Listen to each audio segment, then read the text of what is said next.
Anxiety is often an everyday occurrence for highly sensitive people, and it varies in frequency and in intensity, from heart palpitations to stomach aches, breathlessness, apprehension, and sometimes even leading to panic.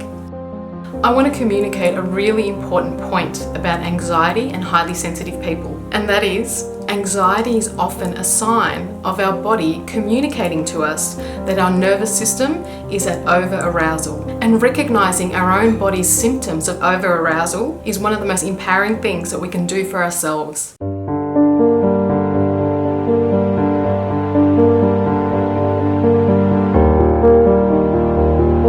Highly sensitive people need to become more conscious of what their optimal level of stimulation is. We often misjudge or we overestimate how much we're able to do, what we're capable of, and then we're surprised why we feel this overwhelming anxiety. Our nervous system reacts to so many subtle things that most non-HSPs have absolutely no idea about. And the majority of people simply can't comprehend and don't understand why we feel so much intense anxiety and stress, because they're simply not affected by it as we are. So another really great tip for all highly sensitive people: let's please stop comparing ourselves to non-HSPs and what they're capable of. The better we're able to manage our over-arousal and recognize when we're starting to feel the early onset of anxiety and set boundaries, not push past them, the more we'll be able to feel a greater sense of control about our anxiety. And there are many causes of anxiety, and I certainly don't mean to minimize the legitimacy of anyone's experience, but I really believe that these seemingly simple things that I mention are often overlooked by highly sensitive people or completely ignored. Causes of anxiety can be anything from a brain chemical imbalance to a severe nutrient deficiency, or simply lack of sleep, or not being able to mentally self-soothe.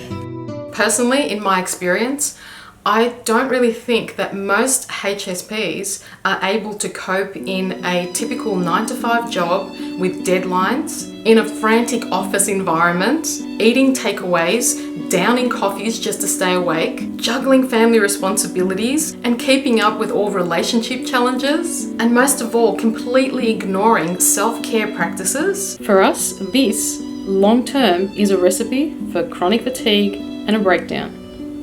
Anxiety is a clear indicator that we have reached a limit somewhere, and you'll know exactly where that is. We often ignore anxiety for a really long time, even when we get to the stage where we need to stay in bed every weeknight, every weekend, just to barely recharge and face the next morning. We can't seriously expect to pop a magic pill, a supplement or a herb that'll make up for everything that we are ignoring to do for ourselves, which is setting limits on what we are capable of doing. Also, another really important point when it comes to managing anxiety with highly sensitive people, I think psychological and emotional support is so important, if not one of the most important things to address when it comes to anxiety. Because if we don't become conscious of the often subconscious fears and the beliefs that are driving us, then taking a supplement or a prescription drug for anxiety is really not going to help us long term, because it's simply masking the symptoms of our over-arousal. The practice of reconnecting to our body is extremely important, and becoming conscious of our body's sensation helps us to reconnect and to trust our body again. So many highly sensitive people, and I include myself in this practice, we often are so disconnected from our bodies. We get so caught up in our mind, and the experience of intense sensory overstimulation absolutely leads us to anxiety. And think about it in this basic way. Our body gives us signs, and it's on a continuum. And these signs, they either go from comfort or discomfort. And when we ignore the signs of discomfort and we continue to do so, then the intensity of overwhelm and anxiety and fear and apprehension will gain momentum. By tuning into our body's sensations of comfort or discomfort, we can learn to begin how to lovingly take care of ourselves and how to regulate our body's signs of overstimulation. Know when your senses are becoming more overloaded. For example, you could walk into a room and you'll notice the noise and you'll tolerate it. And then all of a sudden you can become conscious of this overwhelming cloud of someone's perfume and you feel suffocated. And then a truck parks in front of the restaurant and revs its engine. A kid starts screaming, and then before you know it, you go from 0 to 1,000 in less than 10 seconds. From feeling calm to overwhelmed, and then before you know it, to freaking out anxiety. And then you look around and you realize that you must be the only crazy one, because everybody else seems to be taking it in and they are just fine.